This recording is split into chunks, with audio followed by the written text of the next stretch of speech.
everyone, this is Anna from Lexingby Journals. I hope everybody's well today. Thank you for joining me today on this new Crafting Friday video. And I was thinking about different possibilities and different things, and then I have a list of a few crafting ideas, but I thought this one is a priority. And I'll tell you why. I recently coffee died and tea died, coffee died, tea died, because I do it both ways. I coffee dyed this round piece of paper, which was cut round from the beginning, so that was the fun of it. So as you can see, there is almost like a shape of a globe. It's not almost, it is, and you've also got a map there, which is, I think it's really, really interesting how it's turned out. And I also coffee dyed the other one. I had two. This one's a bit more of an inky kind of look, but this one is definitely a map. So I thought what we could do is we could make like a little folder, little book, and make this a little book about a wondrous place that probably doesn't exist, but could exist as well, could have existed, and that is called the Atlantis. And I know most of you know what the Atlantis is, what the Atlantis was supposed to be, but I will just very quickly say that it was like a fictional island or continent, and it started as an idea, as a concept. It came from Plato, in ancient Greece, the Greek philosopher, in one of his stories. In the stories, actually, of Timaeus and Critias. Nobody else had referred at that time to Atlantis apart from Plato. So, and also later on, when there had been a lot of investigation by archaeologists on looking for that island, that lost island, there was never anything found in the area where Plato describes it. It was supposed to be in the Atlantic. So I'm not going to get too much into this story because we're here to do some crafting, but I just thought I'd give you a little introduction on what the whole Atlantis idea was. So I've collected some material, and I'm thinking of doing also a journal on the Atlantis, and I think that would be a lot of fun as well. But I've collected some material here that we could use on creating this kind of small book. Okay, so you're going to be seeing a little bit of a tripod there, but it's not the end of the world, I think. Okay, so let's have a look at what we can do with this. I thought what we could do is, first of all, create it and then assemble it and make a book out of it.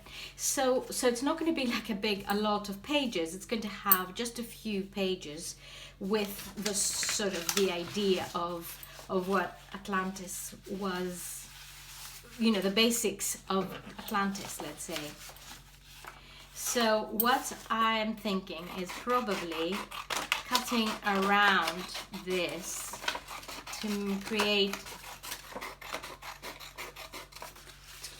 a roundish part that would go inside our little book. Yeah.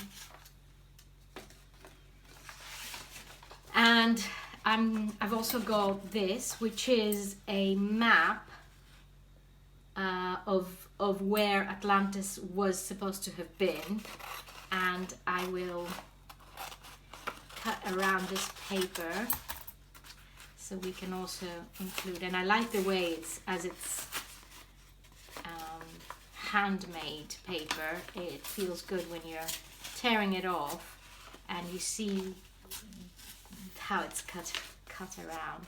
I don't like that.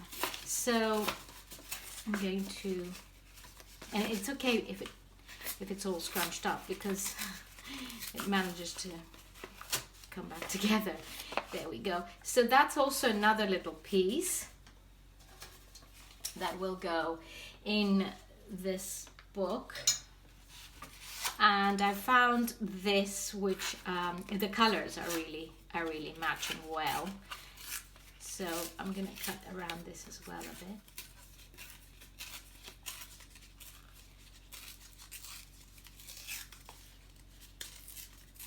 There. And then there is this image by Athanasius Kircher. It's called Sphinx Mystagoga.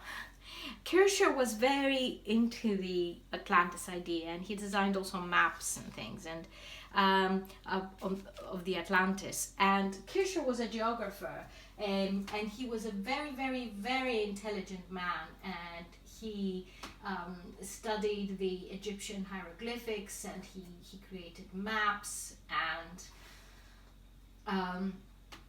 he was a great scholar. He had a brain that was very open to imagination, and well, he had a very imaginary brain, and he was very interested in the allegorical interpretation of the Bible and philosophy, and he was interested in the different species. He was just into everything at the time.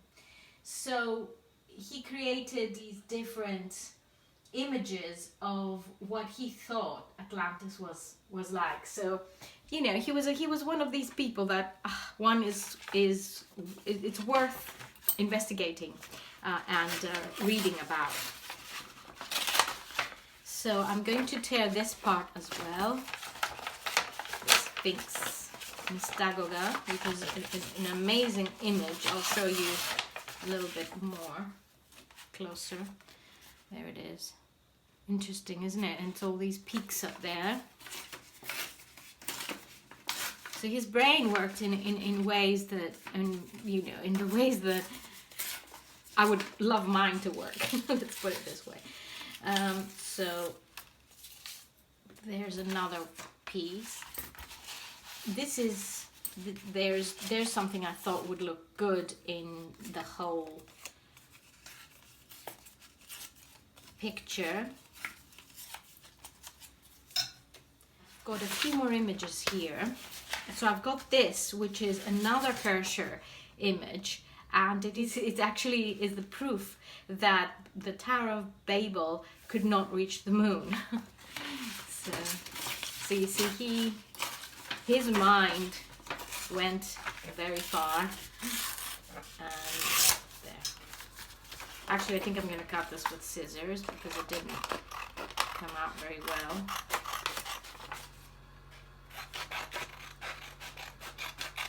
There we are.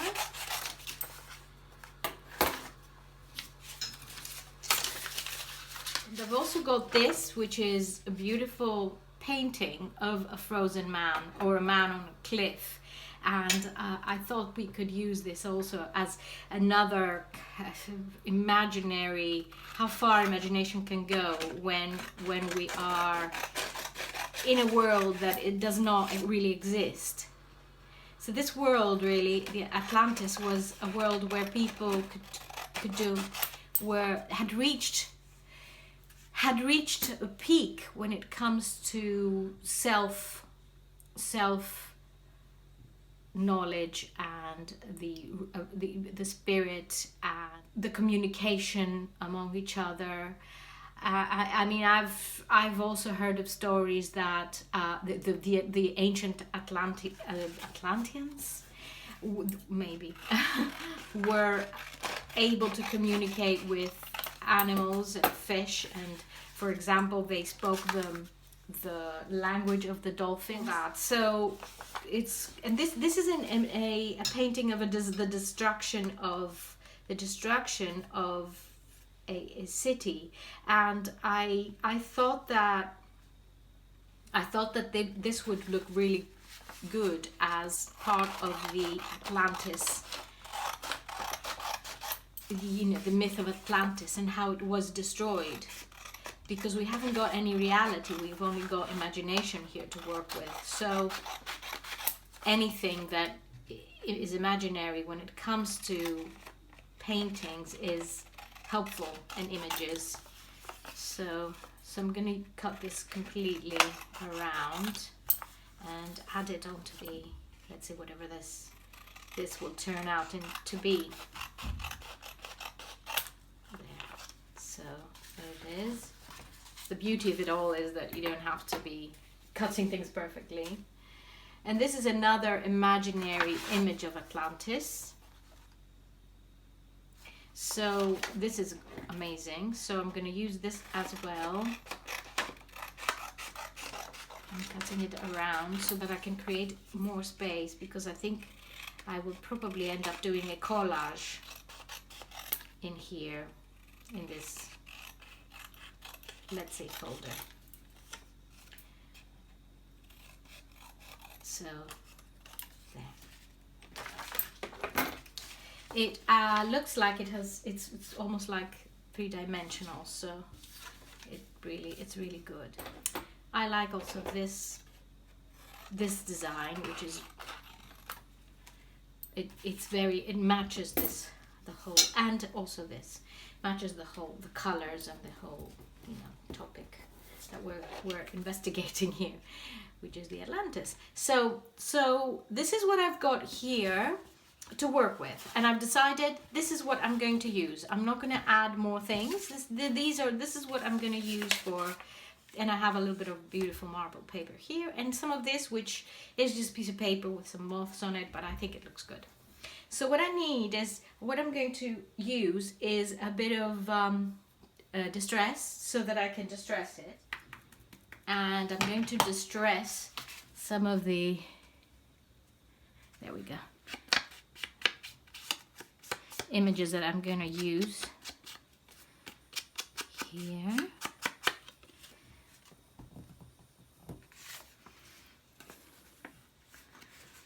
I'm not in my usual space today. I'm where I usually do the videos, the book videos, the journal videos, so I don't have all my equipment with me. Yeah. And why? Because of the noise in the house. The house is quite busy at times. And when I say I want to do a video, it means nothing. It means it's really my problem, how to keep in a place that is quiet. There we go. A little bit more around here. So I'm interested to hear people's comments about Atlantis and what you think about Atlantis, how you feel about Atlantis, if you're interested in that myth, and if you have researched it at all, if you've read about it. I remember when I was younger, the big craze at the time was Deniken, I think that's how his name is pronounced. And he also wrote about these different theories and places in the world that were related to visits from extraterrestrials, and I wouldn't say he confused, but he mixed history and reality with fantasy a lot, and he was definitely creating a world that you either believed in or you didn't, let's put it this way. But some of his theories were quite realistic, and they did, sometimes I would get a bit skeptical about things. It was good. At the time when I was reading them, I was quite young, and it was a good exercise to be able to distinguish between real and fiction, reality and fiction, and whether somebody who studies history what they would take from these kind of theories that come from people. Because he also used a bit of bibliography as well, so which made it even more confusing. So here we are. This is more or less, and then this one as well. I'll distress this a bit, as I usually think, I'll brown it up a bit. So that's it. So it all looks quite old and authentic now. Okay, so how can we add it all up? I'm going to move these a little bit around so we can see what we've got. I think what I was planning on doing is leaving this plain, which is not plain at all really, is it? And do all the collaging on this side and this side, and then turning it into a little booklet, let's say, that opens up. So let me start from here.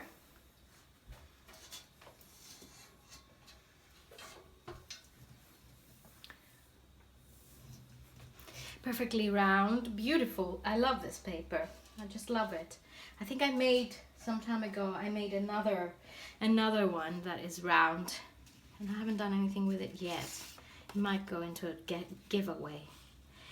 So if I attach this, because I'm going to sew it on afterwards, so if I attach this here,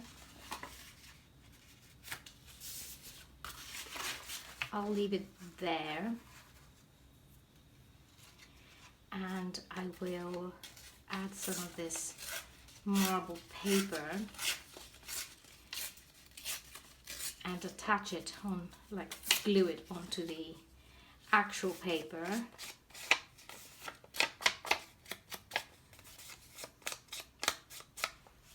And because it's round, I prefer not to have edges where I have, well, as much as possible, because I'm saying that and I might have some with things with edges, so let me just see how it goes. But I'm going to try to avoid edges. I will glue this on.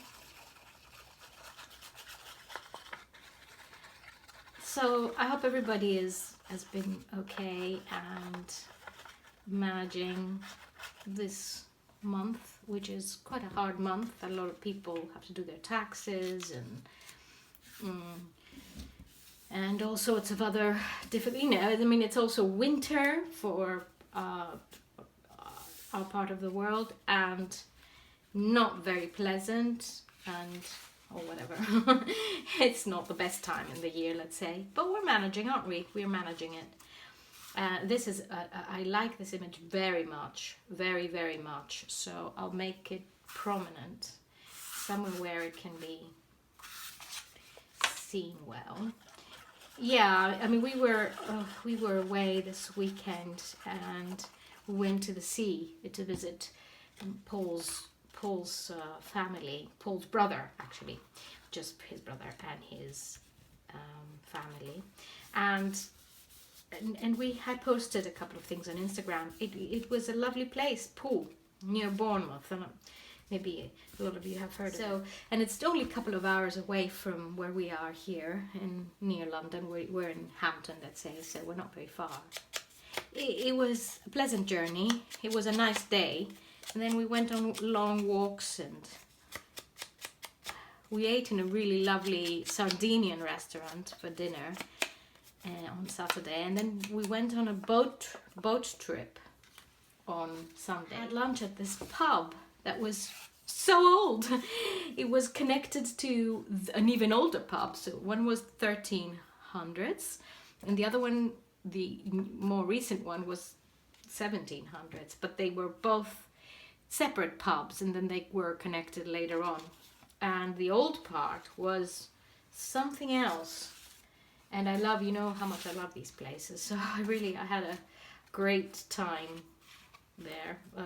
Just looking at all the different parts of the pub. The actual pub was amazing. And Poole is lovely. Poole is lovely. Lovely part of the world.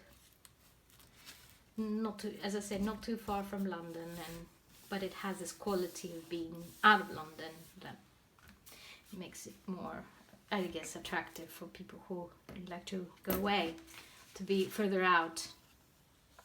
And there's this map which I really love, and I might use the map on the other side facing this way, so that there's another piece here that we will attach so we don't get the edges. That's the idea. That's what I'm trying to do. I'm running away from the edges if possible. This here. There. I don't want to lose any of this image, and I don't want to lose any of that. So more important than scrapbook paper. So yeah, I'll brown this up a bit here and create this indentation, let's say. Yeah, so I will be making a journal, an Atlantis journal soon. I'm sure a lot of you would like to see that, and we can talk a little bit more about the different theories and the different places where Atlantis was supposed to have been. A lot of people say it could have been in part of ancient Greece, because ancient Greece, the very old Greece, sank. Part of Greece sank. Let's say Santorini was just a part of the top of the islands, or just to the top of the mainland that sank, and so there was a lot of that as well. There's a lot of that, these theories that could have been part of Greece. So it's all very, I don't know, it's all very interesting. I think it's an interesting theory, and it's a thought that it kind of, you know, I like these ideas because they take us a little bit further out from our reality, and you either believe that there's a lot more from what you see, or you don't. And I think I'm one of these people that believe that there is a lot more. I think people have the right and should have the freedom to decide on whether some things can be part of their reality or not, and that's what it's all about. We all have this right, and our mind travels a lot. People's minds travel. Sometimes we don't even admit things that we think about and what we like to believe, because we're a bit shy, or we think that. But it's all part of it. It's all part of the reality. So it's all part of each person's reality, individual reality. So I think whoever's listening to me must be thinking partly that I'm a bit dotty, but maybe I am. Well, I am. I know I am. So I'll feature this image, or the image will feature. So I'm going to attach this image on the paper with a bit of glue. I go here. I will bring this here. I like this. It has this kind of it has this symbol, almost a bit like the Atlantis symbol. What one would imagine that symbol could have been. So, oh, the other side is better? No, the numbers. Shall I leave numbers? I think I should, because it's also nicely aged, this side. So here, actually I will have to tear a bit here. So I've got a challenging order that I'm going to be making for this weekend. I think I've done a bit of research on it, so I'm working on it this weekend. And after that, I will be able to create another journal. And I think that other one is going to be an academic, because the time has come for an academic. And I might do two, but don't take my word for it yet. Because I can't really. Sometimes I I have a plan and then something else comes in my mind and I change the plan and I postpone it. So this is actually I think I'm going to leave these two, the black and white, on the side and finish off here with this. Okay, how clever is that? I attached this, but luckily it comes off easily. So I will attach this first here, and I should have done this, honestly. I don't know what I was thinking. And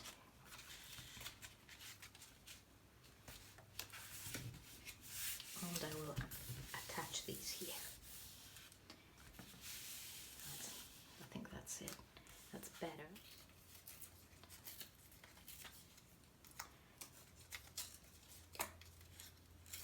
I will put the moth on this side.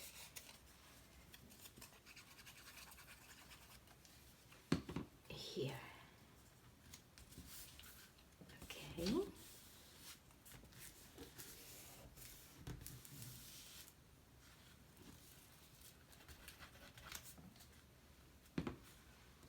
Now I have the map. The map. I don't want to get this. I want this to be there because of the Atlantis. So I don't want to block up this image more. So I'm going to put this on the side.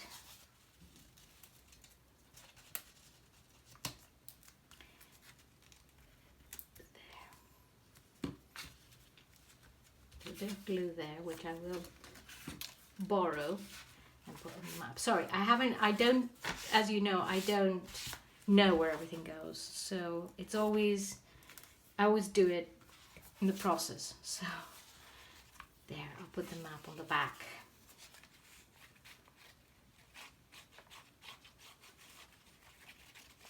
But before I do that, I'm just going to check that side if there is a space for the map on this. No. So I'm going to put the map here.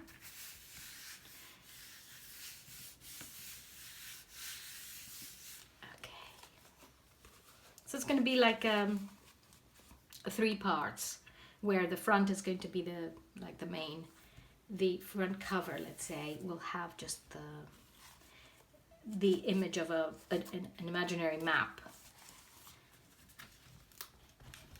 And that is good enough, in my opinion, because it gives it a lot of, yeah, it really gives it a lot of character, this, I think.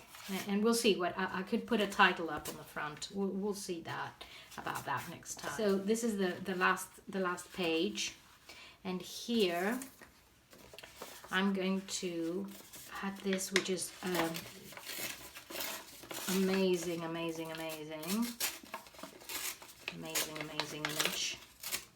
there.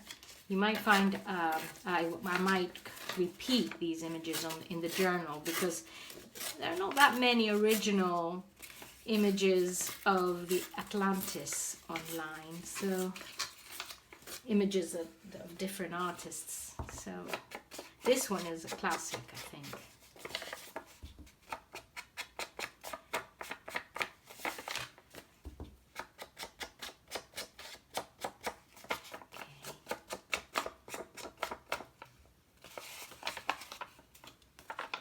So I'm going to attach it. No, how clever is that? Again, you see? There we go. Put it on the side, on the edge. I'm going to attach that here.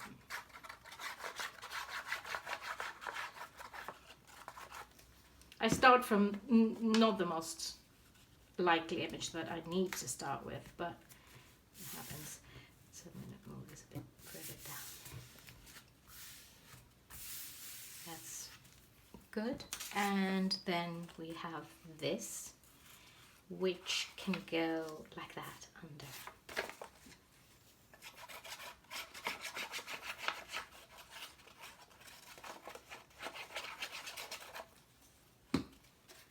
And it can get covered by these edges. And then something on, I will have to add here on the side. I wonder if this piece of leather. No. Okay, so finally I might create a frame on this side. No, I will. I am creating a frame. And I will add this here.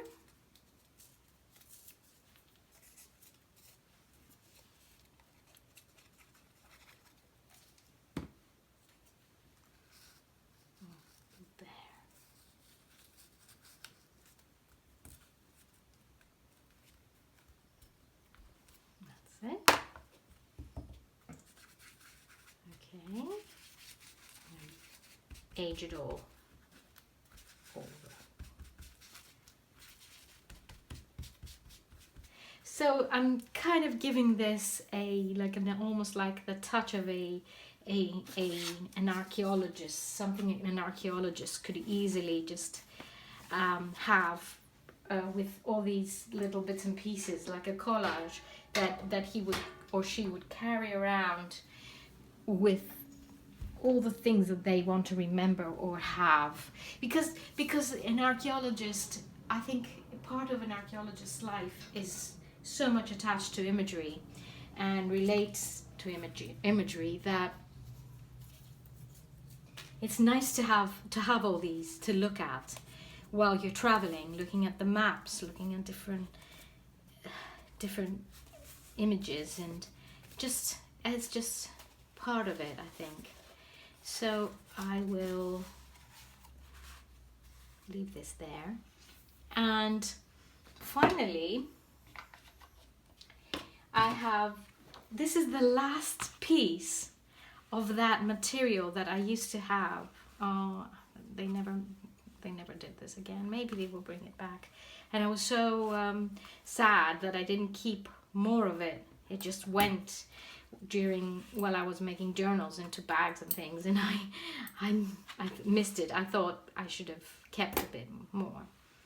So, but I'm now talking about it, I'm now a bit reluctant because I've made a little bag, so I'm a bit reluctant to cut it. So I'll leave it, and I will try, what I was thinking, I would like to try and attach those together with this. For the moment, what I'm going to do is I'm going to glue it together, glue it on. Just going this way. Okay. So I'm going to glue all the parts. Glue it on.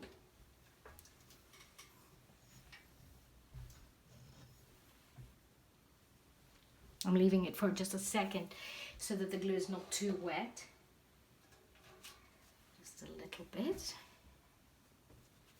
And then I'll put this under. I will try and attach it onto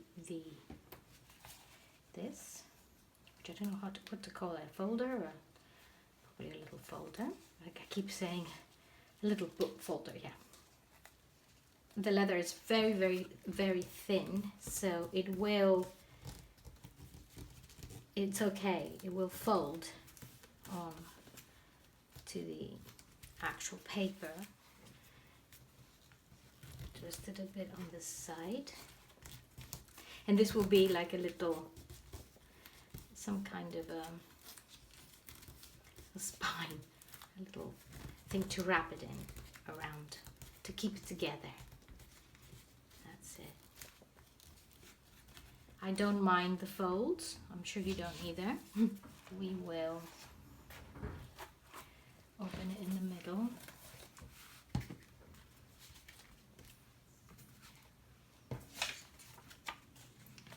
And use this a little bit.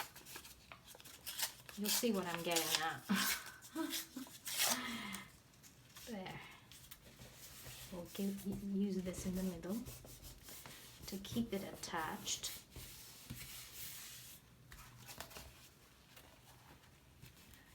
So I'm going to add the washi here in the middle to keep it like together. I'm going to cut it there.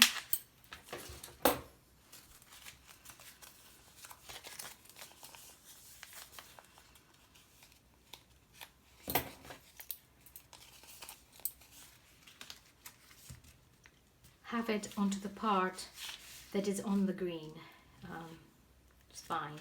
Let's see how this will work, and then I can sew them. See how this will work out. Because I'm just experimenting here. It's not something I have done before. So with my gluey hands. Okay, let's see. There we go. So I will add the washer here. There's plenty of glue to keep it together. Rip a bit of it from here. That's right. So once it's done like this, you can just slightly move it. There. Alright, so I will close it and I will cut off this part and round it up. And there. So there it is. There it is. I don't think I need to sew it on. I don't think I do.